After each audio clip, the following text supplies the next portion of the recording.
El caso del romanticismo en España resulta particular. Su apogeo fue breve, entre 10 y 15 años en los que se popularizó la corriente romántica entre la sociedad del XIX.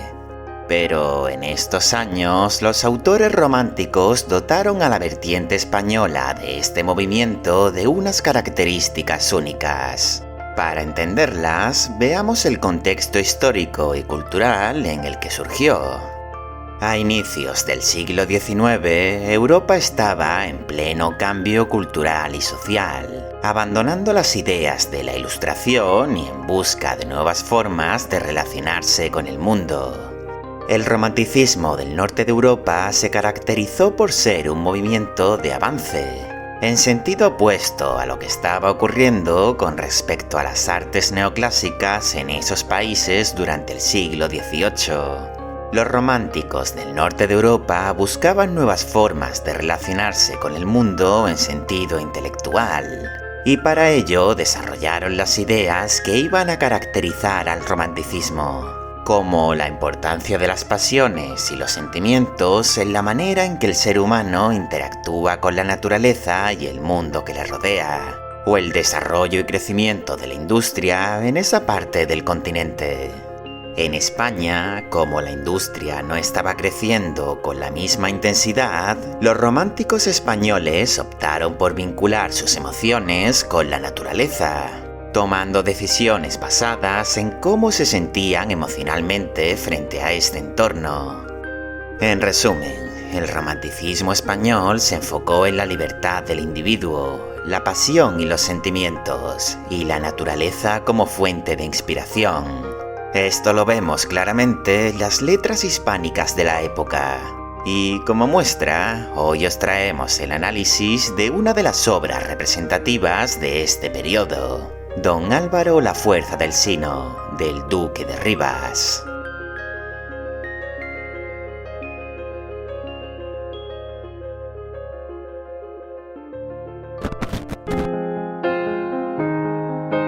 El que constituye el gran éxito de Ángel de Saavedra tiene como antecedente una gran obra que pasa tanto por el teatro como por la poesía. Sus primeras composiciones las realizó el duque a los 15 años, con gran influencia del estilo neoclásico de la centuria dieciochesca. Con todo, también abordó la poesía de corte más narrativo, es decir, la poesía épica. Si se inició pronto en la poesía, lo mismo ocurrió con el drama. El Duque de Rivas comenzó en este campo por medio de la tragedia, también de estilo neoclásico. Atendiendo a ellas, podemos ver cómo su acercamiento al teatro romántico fue paulatino, culminando en 1835 con el estreno de Don Álvaro la fuerza del Sino. En la obra nos encontramos a Don Álvaro, un caballero venido de las Indias. Los habitantes de Sevilla lo conocen por sus hazañas, pero les resulta un ser misterioso. Sabemos, eso sí, que está enamorado de doña Leonor, hija del marqués de Calatrava, alguien que rechaza esta unión debido al carácter misterioso de Don Álvaro. Pero el caballero trama el rapto de su amada. A la noche, Don Álvaro lo prepara todo para la huida y acude a la casa de la dama. Sin embargo, son descubiertos por el marqués. Don Álvaro, en una muestra de sumisión, accede a entregar su vida al marqués por la ofensa, tirando su arma para confirmarlo, pero ésta se dispara, hiriendo mortalmente al marqués. Así es como inicia la huida de los enamorados, cada uno por su lado, pero la fuerza del Sino los perseguirá allá donde vayan. A lo largo de las siguientes 4 jornadas conoceremos el camino que toman estos amantes. Doña Leonor, tras huir durante un año, se recluye de por vida en el convento de Los Ángeles. Don Álvaro, por su parte, llega a Velletri, en Italia, para servir a la corona y huir de los amargos recuerdos de aquella noche, aunque todo ello llevará a los dos a un destino claro. Y así es como se desarrolla esta obra alabada por la crítica, quienes han notado, además de su riqueza de temas propios del romanticismo, grandes contrastes que la dotan de una complejidad muy interesante. Acudamos al acto inicial de la primera jornada. Nos encontramos en Sevilla, más concretamente en las proximidades del puente de Triana. No hallamos, en un inicio, a ninguno de los personajes principales de la trama. Al contrario, vemos a diferentes figuras de un cuadro de costumbres. El majo, la gitana, el oficial o el canónigo son algunos de los personajes costumbristas en la obra, que remiten directamente a la sociedad española. Esto se contrapone al desarrollo de los personajes principales que, ciertamente, presentan un trato más elevado. Esta contraposición la vemos en la mezcla presente entre la prosa y el verso, y además en la polimetría de la obra, que abarca las redondillas, seguidillas, quintillas y demás variedades. Más podemos decir del lenguaje. Frente a un vocabulario más elaborado, que busca un efecto de mayor gravedad, encontramos un estilo más coloquial, en el que se relucen sus trazas más costumbristas. Comparemos, por ejemplo, la frescura de la gitana preciosilla al inicio de la obra con la delicadeza puesta en los versos del marqués, momentos antes de que ocurra el funesto acontecimiento. Este contraste conduce incluso a momentos de humor. Véase la segunda jornada, que transcurre en el mesón de Monipodio. Aquí aparece el estudiante curioso que, en una muestra de pedantería, saca a relucir sus cultismos para deslumbrar a la mesonera.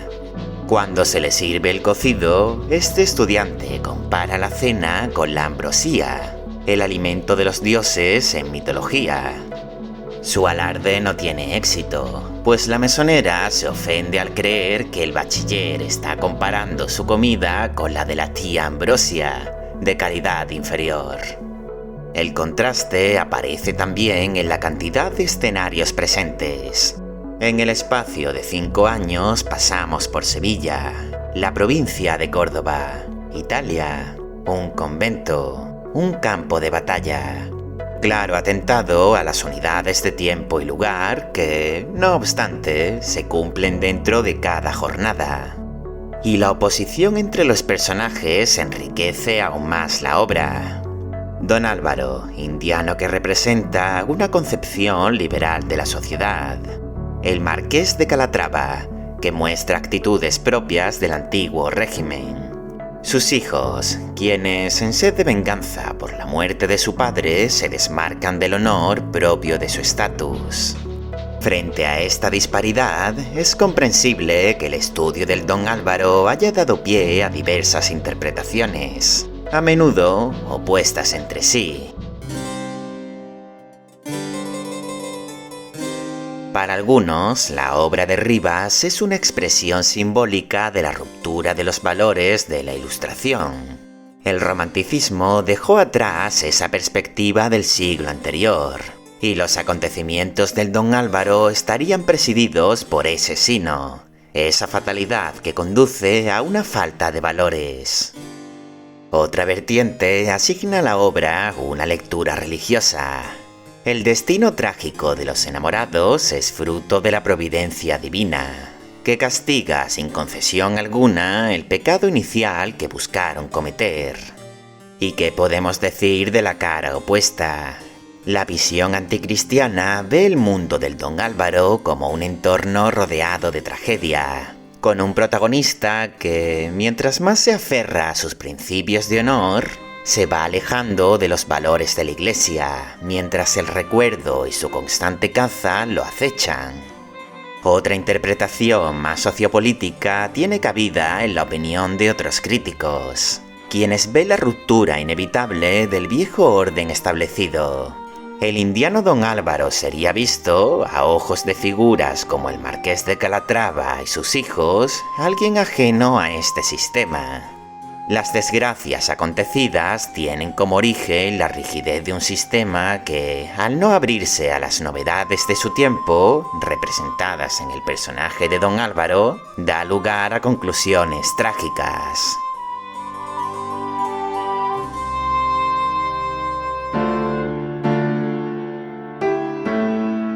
Esta amalgama de interpretaciones se debe a los ya mencionados contrastes que enriquecen la obra. Puede parecer confuso, pues igual sensación pareció tener el público del 19 cuando acudió al estreno de la obra de Rivas. Don Álvaro es un juego de perspectivas en el que todas las claves de interpretación adquieren una presencia clara. Por esta capacidad para ofrecer múltiples perspectivas, el Don Álvaro es una de las grandes obras del romanticismo español. La obra de Rivas abarca lo que es la humanidad en sí misma, el sufrimiento del héroe trágico, la sed de venganza de los perseguidores, la ruptura de los valores que creíamos establecidos y la unión a un destino al que no podemos escapar. El duque de Rivas se vale de la primera jornada para dejar listo este entramado de cuestiones. Si atendemos a esta, notamos que funciona como una pieza que se sostiene por sí misma, pues cuenta con su propio planteamiento, nudo y desenlace. La trama inicia con la presencia de Don Álvaro y su plan de raptar a Leonor. El nudo llega cuando Leonor vacila en su intento de escapar y son descubiertos por el marqués. Y el desenlace es la muerte de este a causa del arma de Don Álvaro. Todo lo que sigue en el desarrollo del Don Álvaro es una continuación de ese desenlace. Los enamorados quedan separados ante la huida. Don Álvaro busca estar cerca de la muerte en asuntos de guerra. Es en Velletri donde salva la vida a Don Carlos, con quien traba gran amistad. Pero esta se rompe cuando se revela que es uno de los hijos del marqués de Calatrava, quien lleva buscando todo ese tiempo a Don Álvaro para vengar a su padre. El duelo termina con otro muerto más a la familia Calatrava. Ahora Don Álvaro pierde incluso el valor de la amistad. Solo le queda la vía religiosa, por lo que se hace sacerdote para expurgar sus males. Pero el sino no le da tregua, haciendo que busque su fe precisamente en el convento de los Ángeles, donde termina llegando Don Alfonso, el último de los hijos del marqués, listo para culminar con la muerte del indiano de una vez por todas. Con el pasar de las jornadas asistimos incluso a la degradación de los personajes. Mientras que al inicio los personajes sevillanos, de corte más costumbrista, presentan una diferenciación clara, no ocurre lo mismo al final, cuando contemplamos a los mendigos frente al convento. Todo ello en una estructura que presenta un rasgo deliberadamente simétrico, bajo la premisa de que la primera jornada, como hemos dicho, es independiente. Encontramos que las 4 restantes suceden de la siguiente manera. Jornada tercera y cuarta suceden en el mismo escenario. En el primero de ellos, Don Álvaro comienza solo. En el siguiente, acompañado de uno de los hijos del marqués. Jornada segunda y quinta suceden también en el mismo escenario. Primero con Leonor sola, y luego otra vez con Don Álvaro, y la presencia del otro hijo del marqués. Se ve que hay algo que somete el devenir de los personajes a un desarrollo claro, y ese algo es el sino. Estaba claro que, con la multitud de interpretaciones que se le da a la obra, el análisis de este sino también iba a dar de qué hablar. Tal ha sido el debate que el crítico literario Juan Luis Albor creó la jocosa expresión Don Álvaro, la fuerza de un título. Las interpretaciones a las que aludimos antes están directamente relacionadas a la comprensión del sino. Las tragedias en torno a la fuerza del destino eran ya un tema habitual en este tipo de obras. El duque de Rivas no aporta nada a este asunto. Y para la época era algo tan trillado que el sino había perdido mucho de su sentido religioso. Esta fuerza era, en el pensamiento popular, un ente completamente independiente a cualquier misticismo. Es por ello por lo que, a pesar de las referencias cristianas en la obra, posiblemente debido a la simpatía del autor hacia la religión, el sino presente en el Don Álvaro queda libre para la creatividad del autor. De esta manera, esa fuerza que guía las vidas de los protagonistas no entra en conflicto con su libre albedrío, y tampoco necesita de implicaciones filosóficas que justifiquen su procedimiento. Vemos que esta intromisión del sino resulta exitosa cuando, a pesar de su aparente falta de justificación, consigue ponerse en primer plano cuando atendemos a sus consecuencias. Las muertes de los hermanos Calatrava a manos de Don Álvaro, siempre en similitud con la de su padre, son muestra de ello. O la coincidencia de los enamorados al final en el mismo convento. Pero por mucha que sea la fuerza de este sino, no debemos olvidar que el Don Álvaro, como toda obra romántica, tiene como tema principal el amor. El sino es el camino a recorrer, y el amor, el vehículo con el que los amantes llegan a su trágico final. Se trata de un amor propio de las convenciones de su corriente literaria, un sentimiento capaz de modificar la personalidad del individuo, y que perdura atravesando cualquier obstáculo, a pesar de los males que pueda desencadenar en su proceso. Se trata de una concepción que bebe de la tradición hispánica, teniendo una concomitancia directa con el teatro de Leandro Fernández de Moratín, quien, como vimos en nuestro análisis del Sí de las niñas, ya cubrió el conflicto entre el amor y las convenciones sociales. Lejos de aquella comedia lacrimógena, en Don Álvaro este amor resulta en una condena firme y que carece de justicia, pues los enamorados, a pesar de ser presas de los males de este sentimiento, presentan cierta generosidad al estar dispuestos a sacrificar su amor en diversos momentos. Véase la jornada primera, cuando Don Álvaro está dispuesto a morir en manos del padre de Doña Leonor, a pesar de perder el vínculo con su amada, o en la misma Doña Leonor, cuando renuncia en favor de una vida solitaria en el convento. Amor y sino se complementan cuando vemos que, en el momento que el sentimiento da lugar a la esperanza, este otro pone las cosas en su sitio. Ya hemos hablado de cómo muere el marqués, pero acudamos ahora a la última jornada.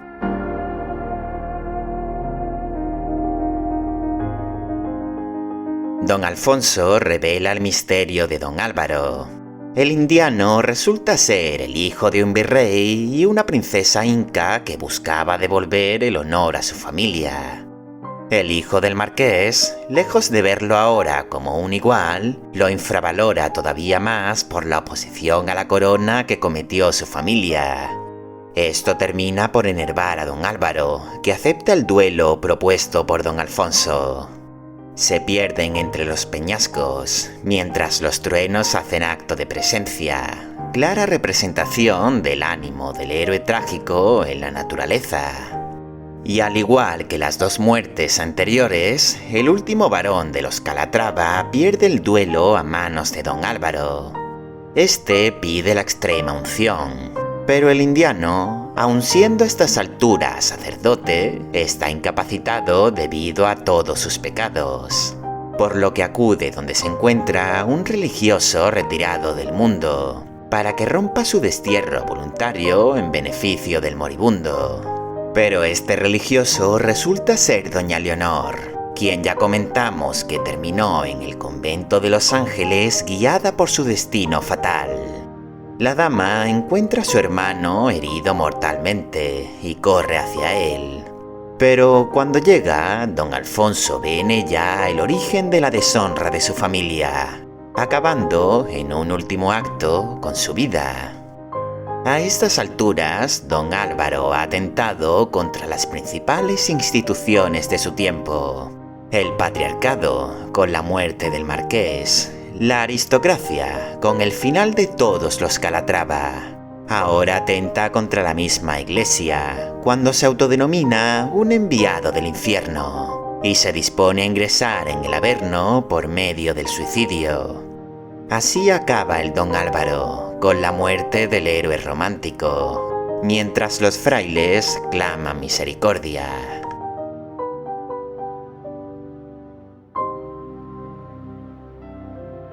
Un crítico de la época denominó al don Álvaro como una terrible personificación del siglo XIX. La historia del indiano, representación del nuevo mundo y los nuevos tiempos, genera, con su sino, un violento cambio en la antigua estructura.